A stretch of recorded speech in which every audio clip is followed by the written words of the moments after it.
Hello friends, Kathiawadi કિંજલ્સ કિચનમાં તમારું સ્વાગત છે। આજે કોઈ રેસીપી વિડિયો નથી, પણ આજે હું તમારી સાથે મારું ઇન્ટ્રોડક્શન શેર કરીશ। હું કોણ છું, ક્યાં રહું છું, શું કરું છું અને અમે લોકો કયા સિટીમાં રહીએ છીએ। તો મને તો કે ચલો આ હું તમારી સાથે શેર કરું। લાસ્ટ ટાઈમ મેં મારી ચેનલ ઉપર પોલ કર્યું હતું, ઘણા લોકોએ યસ કર્યું હતું કે હું કોણ છું બધું જાણવું છે। તો મને થયું કે ચલો હવે ઘણા બધા સબસ્ક્રાઈબર થઈ ગયા છે, 6000 પ્લસ થઈ ગયા છે, તો હવે મારું એક ઇન્ટ્રોડક્શન વિડીયો તમારી સાથે જરૂરથી શેર કરું। તો મારું નામ છે કિંજલ અને અમે લોકો વડોદરામાં રહીએ છીએ। મારા હસબન્ડ પોતાનો બિઝનેસ કરે છે અને હું જોબ કરું છું આઈટી કંપનીમાં। તો સવારે 9:30 થી 6:30નો ટાઈમ છે ઓફિસનો, તો અહીંયાથી 45 મિનિટ જેવું થાય છે, ઓફિસ દૂર છે એટલે સવારે થોડો ઓછો ટાઈમ લાગે છે, પણ સાંજે 1 કલાક જેવું લાગી જાય છે કેમ કે ટ્રાફિક હોય છે। સાંજે આવ્યા પછી થોડો રેસ્ટ કરું છું, ફ્રેશ થઈ અને નાસ્તો કરીને પછી હું રેસીપી શૂટ કરું છું સાંજે જ। અને દિવસભરમાં હું વિચારી લઉં છું કે આજે કઈ રેસીપી બનાવી છે, એ હિસાબથી રસ્તામાંથી શાકભાજી છે, કોઈ પણ વસ્તુ છે એ લેતી આવું છું અને પછી સાંજે આવીને તમારી સાથે રેસીપી શેર કરું છું। અને સાંજે ઘણીવાર તો સાંજે બનાવીને પછી જ શેર કરી દઉં છું, અપલોડ કરી દઉં છું મારો વિડીયો। અને ઘણીવાર એવું થાય છે કે આજે બનાવ્યો હોય અને નેક્સ્ટ ડે હું શેર કરું છું। મારું જે સસુરાલ છે એ આમ અમે લોકો પ્રોપર કાઠિયાવાડથી જ છીએ, હું પણ ત્યાંથી છું, મારા હસબન્ડ પણ ત્યાંથી છે અને મારું જે સસુરાલ છે એ સાસણગીરમાં છે।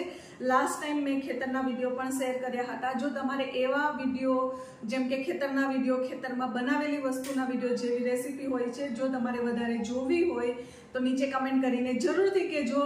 જો એ તમારી વધારે કમેન્ટ હશે તો તમારી સાથે નેક્સ્ટ ટાઈમ જ્યારે પણ જઈશું ત્યારે તમારી સાથે જરૂરથી એ રેસીપી શેર કરીશ। જે જગ્યાએથી મારી શરૂઆત કરી હતી એટલે કે કિચનથી, તો હું કિચનમાં જ મારો ઇન્ટ્રોડક્શન વિડીયો શેર કરું છું।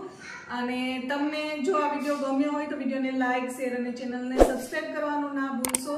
અને તમને કેવી રેસીપી ગમે છે, મારી કઈ વધારે રેસીપી ગમે છે એ પણ નીચે કમેન્ટ કરીને જરૂરથી શેર કરો। તો ચાલો હું ઇન્ટ્રોડ્યુસ કરું છું મારા હસબન્ડને। ચલો આવી જાઓ ફટાફટ, આવો ને। હા, તો આ છે કેતન અને આ મારા હસબન્ડ છે। અને મારા ઘણા રેસીપી વિડીયો છે, જ્યારે મારી પાસે ટ્રાયપોડ નહોતો ત્યારે એ જ શૂટ કરતા હતા। એ પણ ઓફિસથી આવતા અને સાંજે મારો વિડીયોનું આ રીતે શૂટિંગ હોય એટલે વિડીયો શૂટ કરવા માટે એ પણ મારી એટલી જ હેલ્પ કરતા હતા।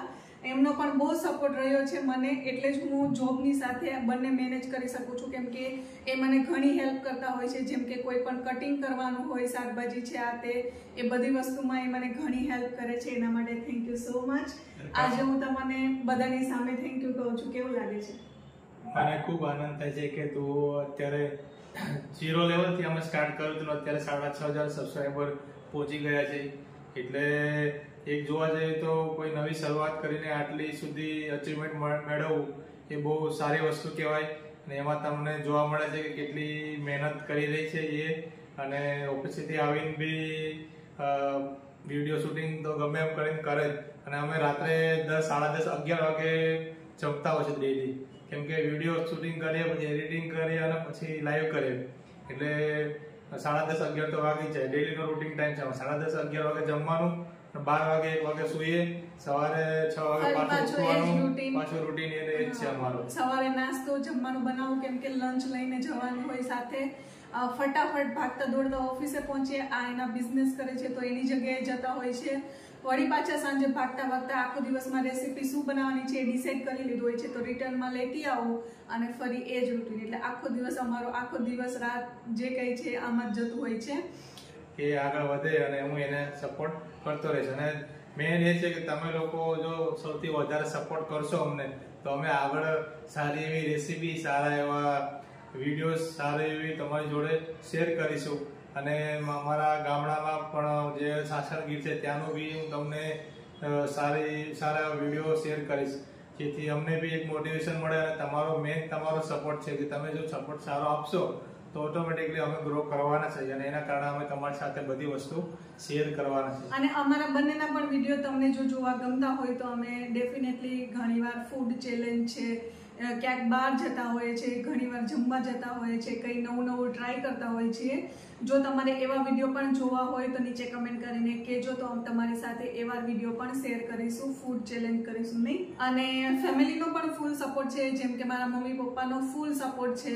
દરરોજ હું જ્યારે રેસીપી મૂકું એટલે ડાયરેક્ટ એ લોકો વિડીયો ચાલુ કરી દે છે જોવાનું અને કહે છે કે આજે શું બનાવ્યું, આ રીતે બનાવ્યું, આ રીતે. એમનું પણ ઘણું ગાઈડન્સ હોય છે અને એનો ફૂલ સપોર્ટ છે. તો મને એવું જ કે તું આવી રીતે આગળ કરતી જા કામ, આગળ એક દિવસ તારી મહેનતનું ફળ ચોક્કસ મળશે. તો એનો પણ એટલો સપોર્ટ છે કે એનો અને આનો આ બધાનો સપોર્ટથી હું અત્યારે જોબની સાથે પણ થાકેલી હોઉં છું, પણ થયું કે ચલો બધાનો સપોર્ટ છે તો આવી રીતે થોડી વધારે મહેનત કરીએ તો આજે નહીં તો કાલે એનું ફળ મળવાનું જ છે.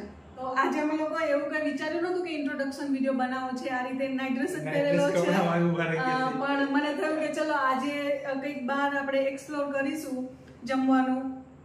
તો આજે ઇન્ટ્રોડક્શન વિડીયોની સાથે સાથે એ પણ એક્સપ્લોર કરીશું. તો તમને હું રાત્રિ બજાર જ્યાં અમે જવાના છીએ એ પણ હમણાં આગળ થોડી વારમાં બતાવીશ. તો ચલો અહીંયા સુધીનું હતું. જો તમારે વધારે જાણવું હોય મારા વિશે તો નીચે કમેન્ટ કરીને જરૂરથી કહેજો.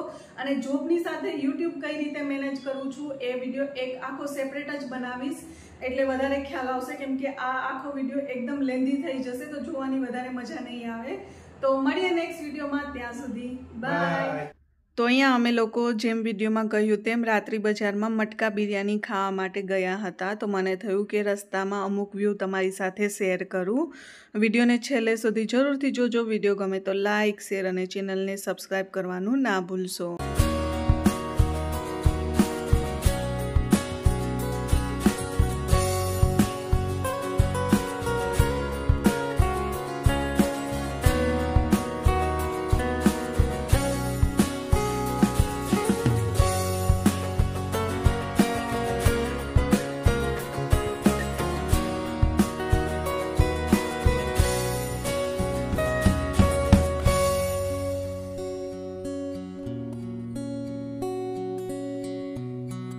તો અહીંયા અમે લોકો રાત્રિ બજાર પહોંચી ગયા હતા. ઘરથી થોડું વધારે દૂર થાય છે, એટલે કે 10 કિલોમીટર જેવું અંતર થાય છે. અહીંયા રાતનો નજારો ખૂબ જ મસ્ત હોય છે. લોકો બધા જમવા માટે આવ્યા હોય છે. અત્યારે થોડી ઓછી ભીડ છે. જેમ જેમ લેટ થતું જશે એમ ભીડ વધતી જશે. અહીંયા બધા જ પ્રકારનું જમવાનું મળે છે. પીઝા છે, મટકા બિરયાની છે. ખાસ કરીને મટકા બિરયાની ખૂબ જ ફેમસ છે. જ્યારે તમે લોકો જો વડોદરામાં આવતા હોય તો એકવાર મટકા બિરયાની જરૂરથી ટ્રાય કરજો. ખૂબ જ ટેસ્ટી લાગે છે. મોમોઝ પણ એટલા ટેસ્ટી મળે છે. પંજાબી શાક છે, બધી જ વસ્તુ ટેસ્ટી મળે છે. તો એકવાર જરૂરથી ટ્રાય કરજો. તો કેવો લાગ્યો તમને મારો આજનો વિડીયો ગમ્યો હોય તો લાઇક, શેર અને ચેનલ સબસ્ક્રાઈબ જરૂરથી કરજો. અને તમારા ફ્રેન્ડ્સ એન્ડ ફેમિલીમાં પણ શેર કરજો. અને કોઈ રેસીપી માટે તમારું સજેશન હોય તો પણ તમે નીચે કમેન્ટ કરીને જરૂરથી કહેજો. એ રેસીપી બનાવી અને તમારી સાથે જરૂરથી શેર કરીશ. તો આગળ તમે જોઈ શકો છો અમે આ જગ્યા પર બેઠા હતા અને અમે લોકોએ મટકા બિરયાની ખાસ કરીને ખાવા માટે ગયા હતા. તો મટકા બિરયાની જ ઓર્ડર કરી હતી અને ખૂબ જ યમ્મી હતી, ખૂબ જ મસ્ત. તો અહીંયા તમે જોઈ શકો છો મટકા બિરયાની આવી ગઈ. આ રીતે મટકાની અંદર બિરયાની ભરેલી હોય છે, સાથે રાયતું હોય છે, પાપડ હોય છે અને ડુંગળી હોય છે. ખૂબ જ એટલે ખૂબ જ ટેસ્ટી લાગે છે. અને ઉપર ખૂબ બધું ચીઝ નાખેલું હોય છે.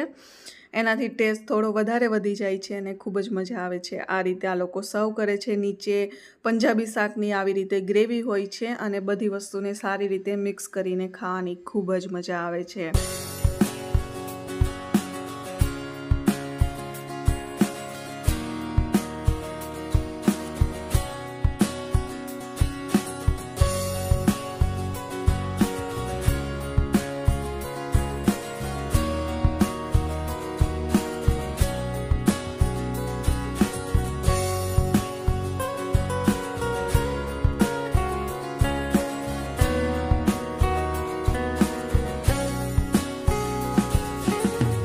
તો અહીંયા તમે જોઈ શકો છો કેતન ખાય છે. તો મને થયું કે એના રિવ્યૂ લઉં, કેવી લાગી મટકા બિરયાની. તો હું એને પૂછતી હતી કે કેવો ટેસ્ટ લાગ્યો. તો એવું કહે છે કે ખૂબ જ મસ્ત હોય છે. વડોદરા આવો ત્યારે એકવાર જરૂરથી ટ્રાય કરજો. તો મળીએ નેક્સ્ટ વિડીયોમાં, ત્યાં સુધી બાય.